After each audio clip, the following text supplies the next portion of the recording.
મિત્રો આપ સૌ જાણો છો એવી રીતે કે 23મી તારીખે બપોરના ઘટના બની હતી.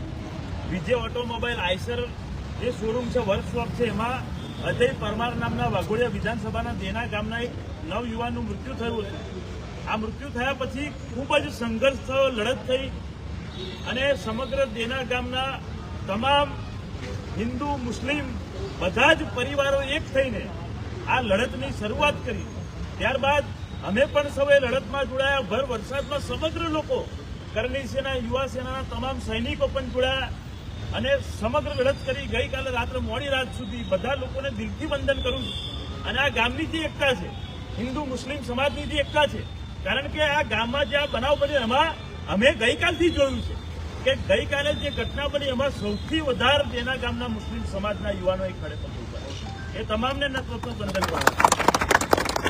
મિત્રો, એક વસ્તુ યાદ રાખજો, તમારા ગામમાં એકતા હશે તો તમે ગમે તે લડત લડી શકો. ગામમાં એકતા નહીં હોય તો કશું નહીં. કોઈના વાતમાં આગળ પોતાના ગામમાં હિન્દુ મુસ્લિમ શીખ ઈસાઈ જે પણ રહેતા બધા એક રહેતો ગામવાળા તરીકે. આજે ગઈકાલ બી સંઘર્ષ કર્યો અને આજે પણ સંઘર્ષ કર્યો. અને આપ સૌ જાણો છો એવી રીતે કે આજે અન્નનો ત્યાગ પણ મારે કરવો પડ્યો, કારણ કે કંપની દ્વારા કોઈ પણ પ્રકારની વર્તનની જાહેરાત નથી.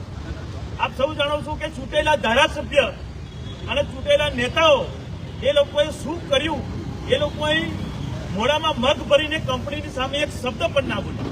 ત્યારે આ લડતની શરૂઆત સૌ લોકોએ કરી, સામાન્ય લોકોએ કરી, કારણ કે સામાન્ય લોકોનું દુઃખ સામાન્ય માણસ.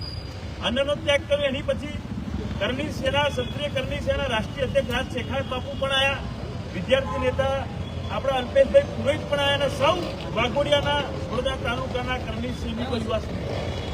એની પછી સમગ્ર લોકોએ બરાબર પ્રેશર બનાવ્યું અને વાત કરી રાજ શેખાવત બાપુએ કે 4 વાગ્યા સુધી વળતર આપી દો, નહીં તો 4 વાગ્યા પછી અમે કંપની પર ડેડ બોડી લઈને આવીએ છીએ અને છઠ્ઠીનું દાવણ પણ યાદ અપાઈ.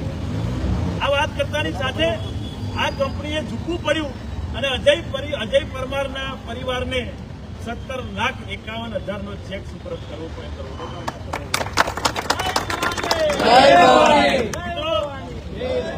રાજ શેખાવત બાપુનો વિશેષ આભાર માનું છું કે જ્યારે અમારા ચૂંટેલા નેતાઓ માત્ર ને માત્ર એસી ઓફિસમાં બેસી રહ્યા, અમારા ચૂંટેલા નેતાઓએ મોઢામાં મત ભરી દીધા, ત્યારે તમે અમદાવાદથી આવીને અમારા લોકોનો સાથ આપ્યો, ગામડાના લોકોનો સહારો બન્યો. બાપુ, એ બદલ તમારો આભાર. હજુ પણ તમને કહું છું, હંમેશા કહું છું એવી રીતે કે કોઈની પર ભરોસો ના રાખતા, નેતા પર ભરોસો રાખશો તો આવી રીતે આપણે વરસાદમાં પલડવું પડશે, આંદોલન કરવું પડશે. અને જો નેતાઓને એવું હોય કે આ સમય ભૂલી જશે તો કોઈ નહીં ભૂલે. ભૂલશો ભાઈ? કોઈ નહીં ભૂલે. બધાને યાદ રહેશે કે કયા સમયે કોણ ભૂલ.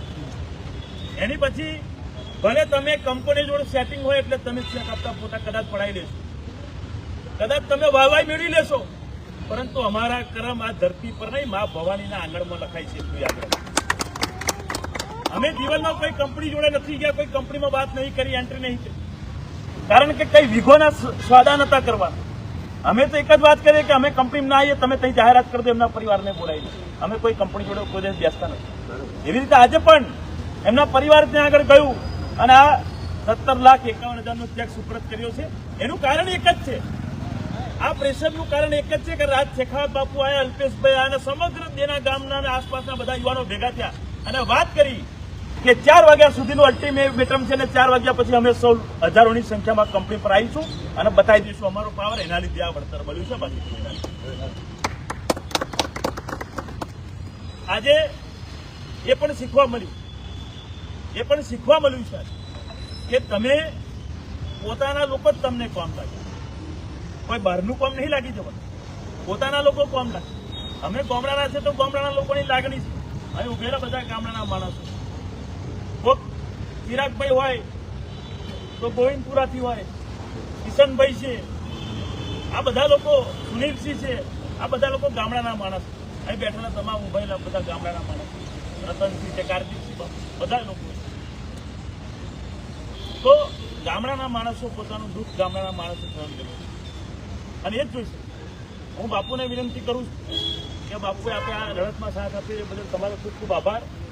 અને આવી રીતે ભવિષ્યમાં પણ વાઘોડિયા વિધાનસભામાં જો અમારે તમારી જરૂર પડે તો આવી રીતે તમે અમારી જોડે આવી ઉભા રહેજો, એવું અમારે સૌની તરફથી તમને વિનંતી. જય ભવાની.